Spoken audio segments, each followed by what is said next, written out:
మీ మోకాలు నొప్పికి pain balm కావాలా? లేకపోతే ఆయిల్ కావాలా?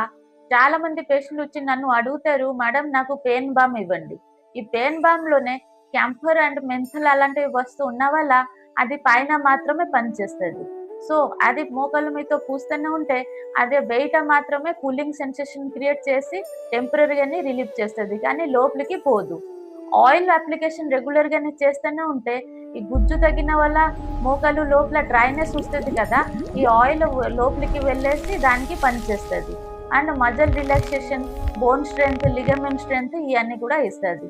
సో, రోజు ఆయిల్ అప్లికేషన్ చేసి దాన్ని 10 మినిట్స్, 15 మినిట్స్ తర్వాత వేడి నీళ్లు కాపడం సేగలక పెడితే ఆ ఆయిల్ లోపలికి వెళ్తది అండ్ బోన్ స్ట్రెంగ్త్‌కి బాగా ఇంక్రీజ్ చేస్తది. అండ్ మోకాలు నొప్పి కూడా తగ్గుతుంది. సో, ఏ ఆయిల్ రాసుకోవాలనేసి అనుకుంటే నా కామెంట్ బాక్స్‌లోనే ఆయిల్ అనేసి రాస్తే నేను ఆయిల్ పేరు చెప్తాను. ఈ వీడియో మీకు నచ్చితే ఎవరికి మోకాలు నొప్పి ఉంది వాళ్ళకే వీడియో షేర్ చేసుకోండి. ధన్యవాదం.